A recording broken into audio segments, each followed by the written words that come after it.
থাকছেন? আমরা কর্মবিরতি করেছি। আমরা সালানপুর ব্লকের আশাকর্মী। পশ্চিমবঙ্গ আশা ইউনিয়ন থেকে আমরা কর্মবিরতি করেছি। গত 23 তারিখ থেকে আমাদের কর্মবিরতি শুরু হয়েছে। আমাদের বিভিন্ন দাবি দাবা নিয়ে কর্মবিরতি হয়েছে। আমাদের প্রায় 1 বছরের মতো অনেক কিছু টাকা, বকেয়া টাকা আমাদের বাকি, প্লাস 4 মাসের মতো করে সবসময় আমাদের ইনসেন্টিভ বাকি থাকে। বিভিন্ন জায়গার ডিউটি আমাদের দেওয়া হয়, যেখানে কোনো পারিশ্রমিক থাকে না। কিছু জায়গাতে মানে যেখানে ডিউটি আমরা করতে রাজি নই, সেখানে বাধ্য করে আমাদের ডিউটি করানো হয়, কাজ করানো হয়। কাজের চাপ প্রচণ্ডভাবে বাড়িয়ে দিয়েছে এনসিডি থেকে। আমাদের প্রথম জয়েনিং করার সময় বলা হয়েছিল শুধু মা বাচ্চা।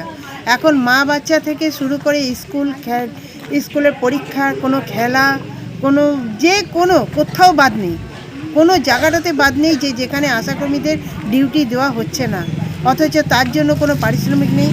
পারিশ্রমিক থাকলেও সে কাজ আমাদের করা হয়তো পারিশ্রমিক তো নেই, সত্যি কথাই। তার মধ্যে আমাদের সব কাজ করা সম্ভব হয়ে ওঠে না। আমাদের সব কিছু আমাদের ঘাড়েই চাপিয়ে দেওয়া হচ্ছে। বিএলআরেরও কাজ কিছু কিছু আশাকর্মী মেয়েদেরও দিয়ে করানো হয়েছে। তাদের স্বনের পক্ষে সম্ভব হয় না, তাও বাধ্য হয়ে তারা করেছে। এখন কি সমস্যা রয়েছে আপনাদের? আমাদের সমস্যা হচ্ছে একটাই, যে আমাদের বেতন বৃদ্ধি করতে হবে, বকেয়া টাকা মেটাতে হবে। এমনকি কর্মরত অবস্থায় যেসব মেয়েরা মারা যাচ্ছে তাদের পরিবারকে 5 লক্ষ টাকা করে দিতে হবে, ক্ষতিপূরণ। এটাই ক্ষতিপূরণ দিতে হবে। এটাই আমাদের। এমনকি মোবাইল নিয়ে যে কিছুদিন আগেও আমাদের একটা সমস্যা হয়েছিল, মোবাইলের যে রিচার্জের যে পয়সাটা দেয় সেটা দিয়ে রিচার্জ আমাদের হয় না, কিন্তু সব কাজ আমাদের মোবাইল দিয়েই করানো হচ্ছে। সেই টাকা আমাদের রিচার্জের পয়সা যেটা দেওয়া হয় 200 টাকা করে, সেটাতে তো রিচার্জ হয় না। সেই জন্য আমাদের রিচার্জের পয়সাও যাতে বাড়ানো হয়, এই নানা রকম নিয়েই আমরা কর্মবিরতি করছি।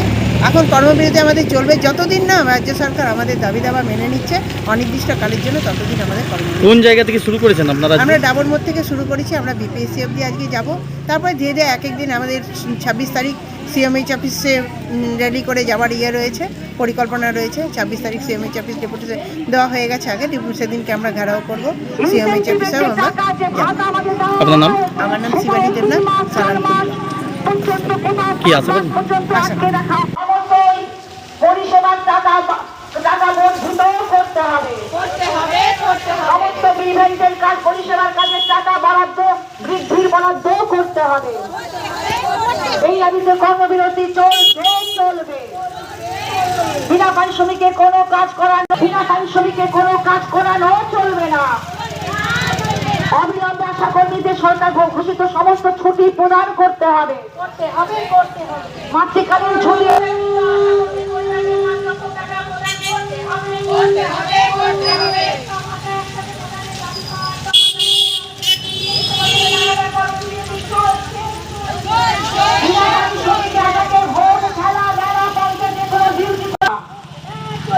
খেলা, মেলা, পরীক্ষা, পিকনিক, পঞ্চায়েতে